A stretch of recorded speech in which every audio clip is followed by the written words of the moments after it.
Let's first consider what is happening to the average GMAT scores at some of the top schools. What we have here is a list of the top 10 schools in the US, and we have sorted it based on the average GMAT score of accepted students in each of these schools. Let's pick a school. Stanford. Stanford expects its applicants to have a staggering GMAT score of 733. And remember, this is just the average. That means there are people who have actually gotten more than this score as well. Now, even if you go all the way down to the school on number 10, even the lowest school on the list averages around 750. The story remains very similar even for Indian B schools such as the ISB or the IIMs for their one-year program. This means that if you are looking at any of the top 20-25 schools globally, your job is to get as high a GMAT score as possible. I often have students come and tell me that, Arun, it's unfair that we are being tested based on our GMAT scores. Well, if the GMAT scores are low, the schools may not even look into your profile. So let me ask you, what is it that GMAT is really testing you? Okay, so let's dig a little deeper into this. I want you to realize that the Stanfords and the Harvards of the world have figured out all the data they need. Students come in every year into their programs and eventually get placed into top corporates. So a lot of these schools work very closely with the recruiters and they are looking at a certain type of profile. So you may ask, what is it that these schools and these recruiters, maybe it's a technology company like Google or Microsoft or Meta, maybe they are hiring for product managers, or maybe it could be a consulting firm like McKinsey, BCG, or maybe the Deloittes and the KPMGs of the world. What is it that they are really looking at that the B school also wants, right? Especially since consulting companies recruit heavily from top MBA programs. Or you could even be looking at getting into operations, supply chain, or into the manufacturing sector. There are senior management roles in these companies. What is it that they are really looking for?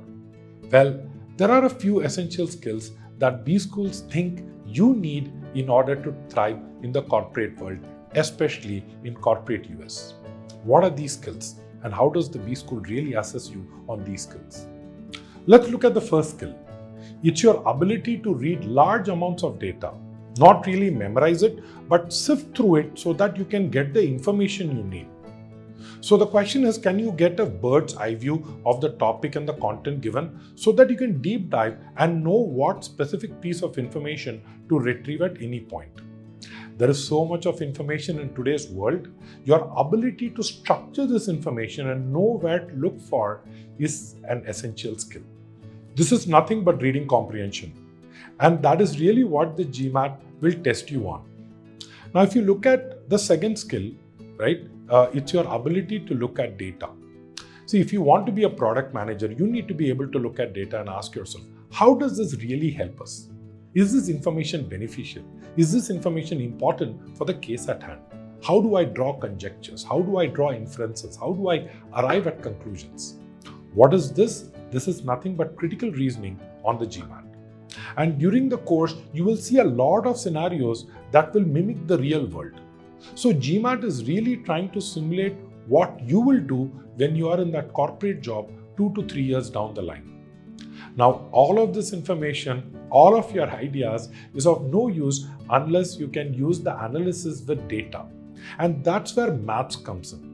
And if you look at GMAT maths, it's probably 8th or 9th standard maths, right? There is no complex calculation, there is no trigonometry or calculus. It is the basic arithmetic, algebra and geometry that you have already learned. The question is the data provided to me enough to answer the questions at hand? That is what data sufficiency will test you on.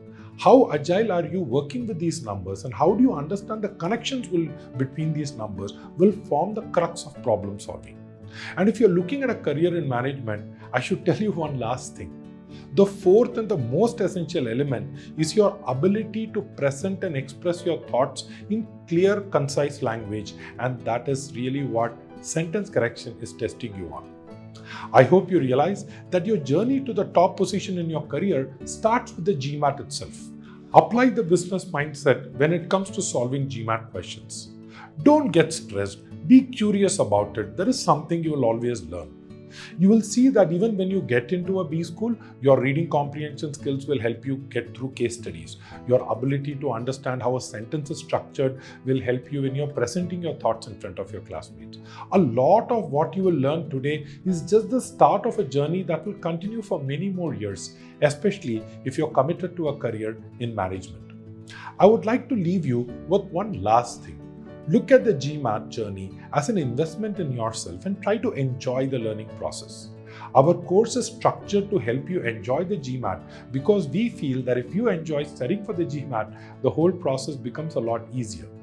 In the following videos, we will dig a little deeper into the GMAT, the test structure, the algorithms, and even some tips on how you can study effectively over the next few months.